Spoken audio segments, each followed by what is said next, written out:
राधे राधे। भगवान की इच्छा के बिना कुछ भी संसार में नहीं होता है। कुछ लोग कहते हैं क्या लोग ठगे जाते हैं तब वो भी भगवान की इच्छा है? हाँ, वो भी भगवान की इच्छा है। चोरी होती वो भी भगवान की इच्छा से होती है।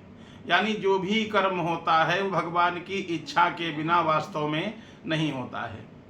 विधिवश संत कुसंगत परहि। कभी कभी संत भी विधिवश कुसंगति में पड़ जाते हैं। किसकी इच्छा? राम कीन चाहै सोई होई, करे अन्यथा अस नहीं कोई। ऐसा कोई है ही नहीं जो प्रभु की कृपा के बिना कुछ भी कार्य हो। पत्ता भी नहीं हिलता, बिल्कुल बात सही है। वो परमात्मा ही कर्म के अनुसार जैसा हमारा आपका कर्म होता है वैसा ही फल दे देते हैं, वैसे ही सब बुद्धि बना देते हैं। तो हानि लाभ जीवन मरण जस अपयस विधि हाथ, सब विधाता के हाथ में है। अच्छा, कहीं कभी कभी बचने, जैसे बच गए हम, पहले ठगे जाने वाले थे और तब तक अचानक उस परमात्मा ने बचा लिया और कह दिया कहाँ चक्कर में फंसे हो, चलो ये सब ठीक नहीं। ये कौन? उर प्रेरक रघुनायक, हृदय में प्रेरणा देने वाले कौन है? भगवान राम। भगवान ही हृदय में प्रेरणा देते हैं, चोर के भी, साहूकार के भी, सज्जन के भी, दुर्जन के भी। एक बूढ़ी माता थी और बूढ़ी माता ने मन में विचार किया अब इस गांव में हम नहीं रहेंगे। मन में विचार किया इस गांव में रहना बेकार है, गांव ठीक नहीं है, यहाँ से चल करके और कहीं रहेंगे जा करके। पूरा सामान ले जाना बड़ा मुश्किल, उस समय ज़्यादा साधन थे नहीं। बूढ़ी माता ने जितनी कीमती कीमती चीज़ें थीं, कुछ सोना था, चांदी थी, कुछ और भी कीमती बेशकीमती वस्तुएं एक गठरी में बांधा और गठरी बांध करके मन में विचार किया इतना सामान हमारा ज़्यादा कीमती है, इसको लेकर के ले जा करके और कहीं अन्यत्र किसी देश में हम रहेंगे जा करके, जहाँ के लोग भी अच्छे होंगे, जहाँ पर आराम से हम रहेंगे और कुछ कमाई धमाई भी हो जाएगी। बाकी सामान यहाँ छोड़ देते हैं। बेशकीमती सामान गठरी में बांधा और खोपड़ी पर रखा, रख करके चलने लगी। यही मई जून का दिन था, मई जून का समय था। खोपड़ी पर सामान, वो भी बहुत वजन। सामर्थ्य से ज़्यादा कोई व्यक्ति वस्तु उठा करके ले भी नहीं चल सकता देर तक। तो मन में विचार किया वैसे अब बेशकीमती सामान है, इसको हम छोड़ दें तब भी ठीक नहीं, तो खोपड़ी पर रख करके चलती हैं। मार पसीना पसीना हो गई। विचार किया हे भगवान, अगर कोई इस गठरी को कुछ दूर पहुंचा दे तो हमारा यह रास्ता आराम से तय हो जाएगा। मन में विचार किया, देखो उर प्रेरक रघुनायक, भगवान की प्रेरणा हुई, कोई इसको पहुंचा दे अगले चौराहे तक 2-4 किलोमीटर। तब तक एक सज्जन व्यक्ति घोड़े पर बैठ करके बढ़िया कट कट कट कट जा रहा है। बूढ़ी माँ ने सोचा इससे हम याचना करें, इससे कहें। बूढ़ी माँ ने कहा बेटा बेटा रुक जाना, बेटा रुक जाना। घोड़े पर जो जा रहा था रुका। हाँ बताओ क्या है? बेटा ये हमारी गठरी रख लो और अगले चौराहे तक जहाँ तक आप जा रहे हो वहाँ तक ले चलो और वहाँ पर हम आ जाएंगे, तब थोड़ा हम जल्दी चल लेंगे, क्योंकि बहुत भारी गठरी है, वजन है, हम चल नहीं पा रही हैं, धूप भी काफ़ी है, गर्मी हो रही है, बेटा अगले चौराहे तक पहुँचा दो। उसका उत्तर, उसने कहा अरे बूढ़ा, क्या यह घोड़ा तुम्हारे लिए मैंने लिया है? जाओ अपना जैसे हो वैसे आना। और बस इतना कहते हुए 2-4 किलोमीटर निकल गया।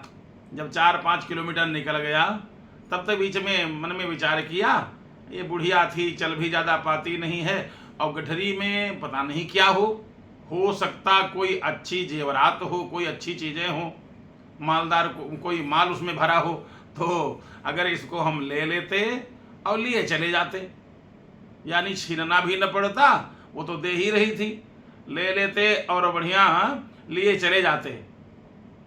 वो बुढ़िया जान भी नहीं पाती, क्योंकि घोड़े के कोई नंबर पड़ा नहीं होता कि घोड़े के कोई नंबर पड़ा UP 32 या ये पड़ा कुछ है। ऐसा कुछ पड़ा तो होता नहीं है।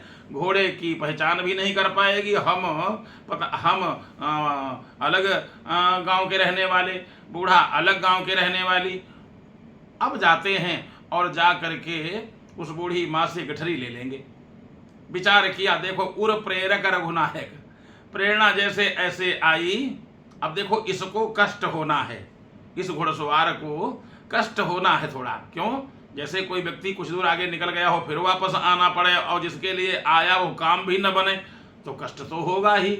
वापस आया और आकर के देखा बूढ़ी माँ धीरे धीरे कराहते हुए आ रही हैं, लेकिन तब तक उर प्रेरक रघुनायक, भगवान ने प्रेरणा दिया, अरे बूढ़ा तुम पागल हो गई हो क्या? अगर ये गठरी तुम्हारी लेकर के, तुम दे तो रही थी सहर्ष, अगर कहीं गठरी लेकर के चला जाता तब तुम क्या करती? पूरे जीवन की कमाई इसी में है, इस गठरी में।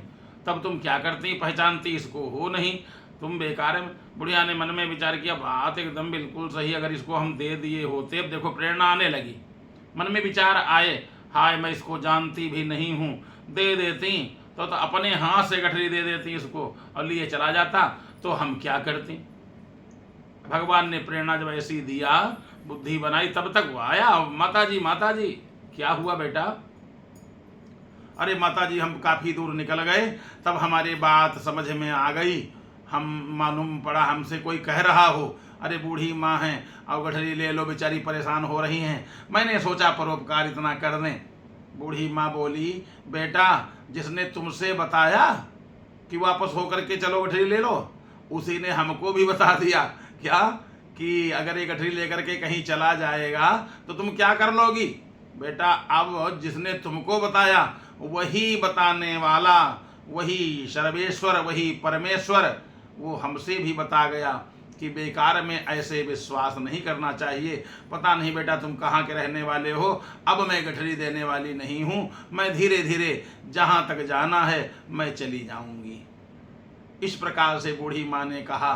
अब तो घुड़सवार जो था उसको बड़ी बेइज्जती महसूस हुई कि देखो इतनी दूर तक 5 किलोमीटर चल करके वापस हम आए और आकर के याचना किया, पहले दे रही थी तो हमने नहीं लिया, और अब मैं मांग रहा हूँ ये दे नहीं रही है। कहने का मतलब यह है, कभी कभी विधिवश संत कुसंगत पर ही कभी कभी विधिवश कुसंग में पड़ जाते हैं, और कभी कभी भगवान बचा भी लेते हैं। ऐसे देखो जैसे बूढ़ी माँ को बचा लिया और वो उसका माल पूरी जीवन की कमाई बच गई, अन्यथा पछताते नहीं बनता, रोती पछताती।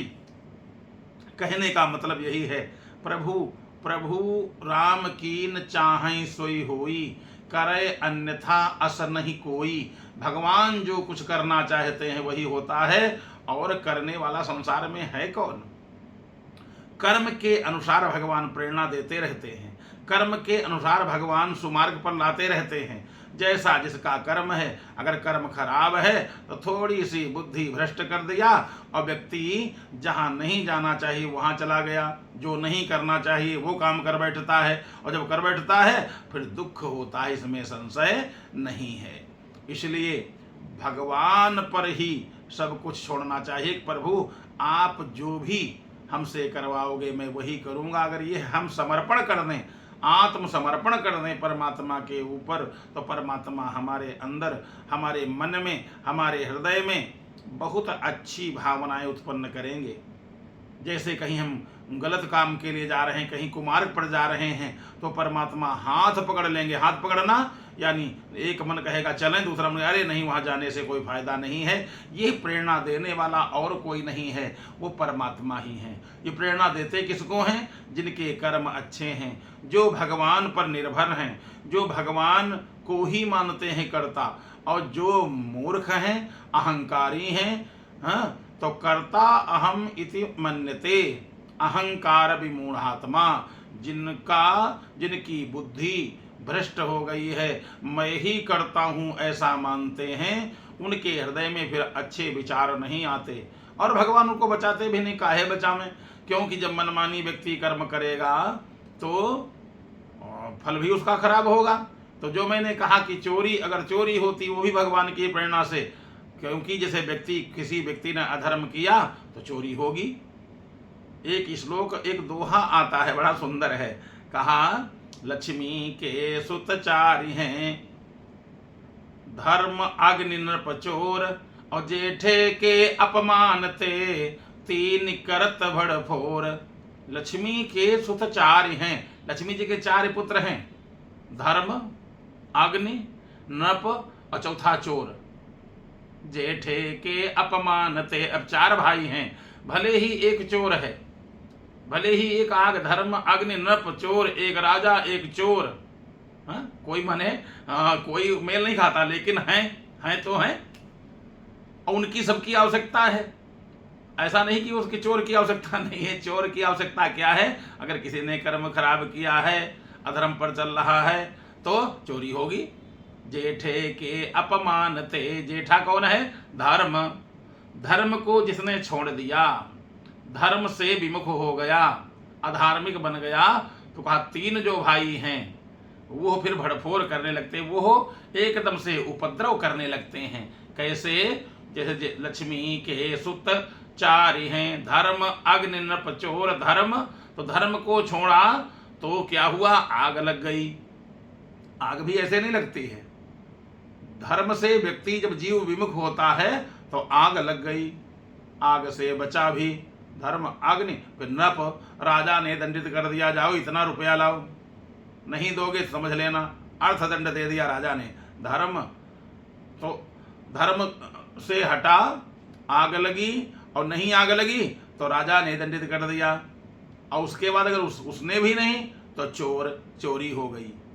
कहने का मतलब यही है, जो व्यक्ति धर्म से हट गया, धर्म से विमुख हो गया, तो फिर बर्बाद होने में समय नहीं लगता, इसमें संशय नहीं है।